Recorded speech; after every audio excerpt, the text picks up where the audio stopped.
40번째 시편 두 번째 시간입니다. 시편 40편 4절부터 5절까지의 말씀인데요. 이 말씀을 가지고 그 무엇도 주와 견줄 수 없다. 그 무엇도 주와 견줄 수 없다라는 제목으로 하나님의 말씀을 함께 상고합니다. 다윗은 이렇게 고백합니다. 시편 40편 4절부터 5절까지의 말씀이에요. 여호와를 의지하고 교만한 자와 거짓에 치우치는 자를 돌아보지 아니하는 자는 복이 있도다. 여호와 나의 하나님이여, 주께서 행하신 기적이 많고 우리를 향하신 주의 생각도 많아 누구도 주와 견줄 수 없나이다. 내가 널리 알려 말하고자 하나 너무 많아 그 수를 셀 수도 없나이다. 시편 40편 4절부터 5절, 다윗은 하나님의 선하심을 선언하고 있습니다. 그냥 다윗의 삶을 보면 늘 하나님은 선하십니다. 이게 입에 배어 있는 것 같아요. 그 어떤 환경과 상황 속에서도 하나님은 선하십니다. 이 믿음의 고백이 기계적으로 나오는 것 같아요.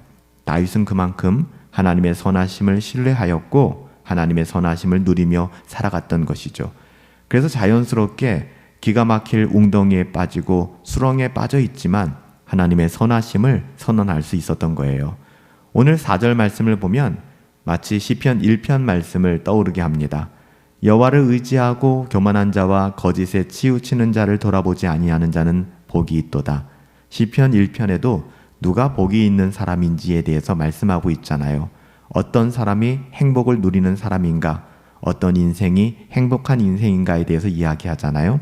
오늘 다윗이 4절에서 여호와를 의지하고 교만한 자와 거짓에 치우친 자를 돌아보지 아니하는, 그와 함께 멍에를 매지 아니하는, 오만한 자의 자리에 앉지 아니하고 죄인의 길에 서지 아니하는 사람들, 그런 사람들은 복이 있다라고 이야기하는 거예요. 왜 그럴까요? 악한 자들의 말로는 너무나도 선명하기 때문에 그래요. 지금 당장은 빨라 보이고 흥하는 것 같지만 바람에 나는 겨와 같아서 결국 그들은 하나님의 심판 가운데 설 수밖에 없기 때문이죠. 하지만 경건한 믿음의 사람들은 그 무엇도 우리 주와 견줄 수 없습니다. 나는 오직 주님이면 됩니다. 주님으로 만족합니다. 오직 여호와 하나님만을 의지하는 신앙을 가지고 살아가게 되죠. 여러분, 여호와를 의지한다는 것이 무엇일까요? 오직 주님 아니면 안 된다. 오직 주님 한 분밖에 없다.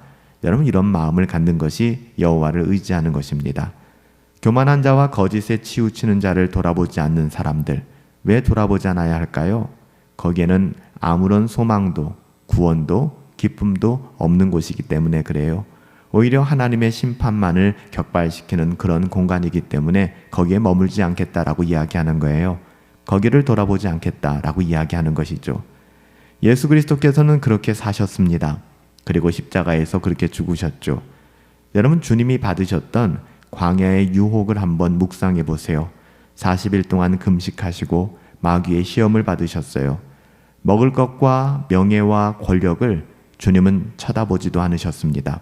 여러분, 우리도 이 땅을 살아가면서 때로는 먹을 것의 유혹과 명예와 권력의 유혹에 너무나 쉽게 넘어질 때가 있잖아요.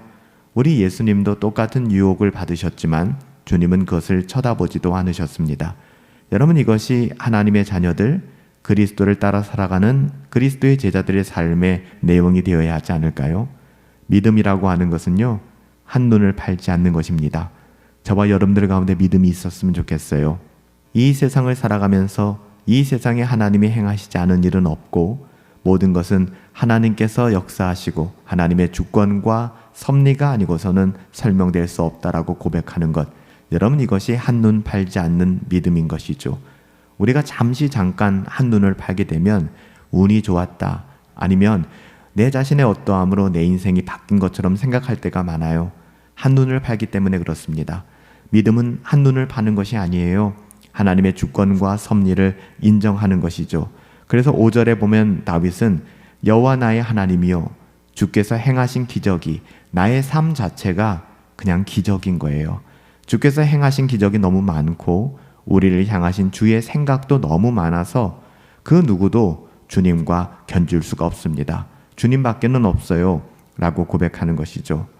이 세상에서 하나님이 행하시지 않은 일들은 없고 모든 것이 하나님의 주권과 섭리 아래 있음을 믿음으로 고백하는 거예요.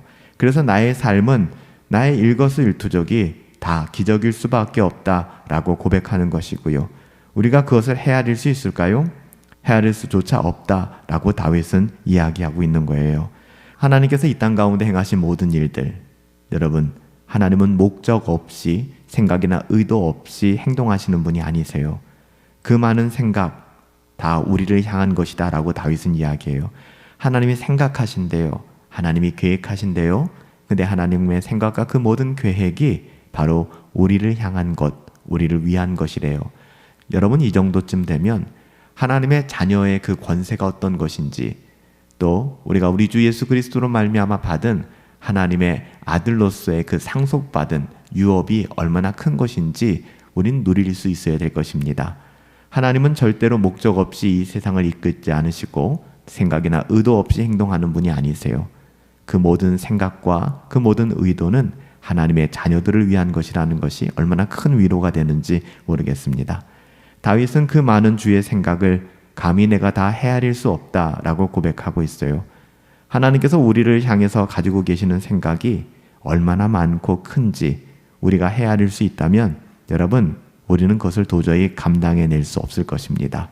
하나님께서는요, 우리를 너무나도 사랑하시고 하나님께서는 우리를 위하시며 하나님께서는 우리에게 말씀하여 주시되 나를 의지하라, 그런 나를 의지하라, 내가 너를 위한다라고 말씀하고 계시잖아요. 오늘 하루도 우리를 바라보며 작아지는 것이 아니라, 우리의 어떠함으로 자괴감에 빠지는 것이 아니라 하나님을 바라보실 수 있었으면 좋겠어요. 그래서 오늘 다윗이 고백했던 것처럼 그 무엇도 우리 주님과 견줄 수가 없습니다. 세상 그 무엇도 우리 하나님과 비교할 수가 없습니다. 이렇게 고백할 수 있는 믿음을 가지고 살아갈 수 있게 되기를 예수님의 이름으로 축복합니다. 살아계신 아버지 하나님, 그렇습니다. 우리의 삶은 모든 것이 기적입니다. 하나님이 아니시면 불가능한 것이죠. 여호와 나의 하나님이여, 주께서 행하신 기적이 너무 많고 우리를 향하신 주의 생각도 너무 많아 누구도 주와 견줄 수가 없습니다. 살아계신 주님, 우리가 그런 하나님을 의지합니다.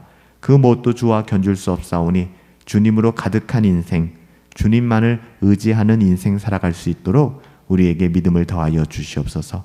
존귀하신 예수님의 이름으로 기도하옵나이다. 아멘. 그 무엇도 주와 견줄 수 없습니다. 이 세상 그 무엇도 주님과 비교할 수 없습니다. 오직 주님만을 의지하고 주님께 감사하며 살아갈 수 있게 되기를 예수님의 이름으로 축복합니다.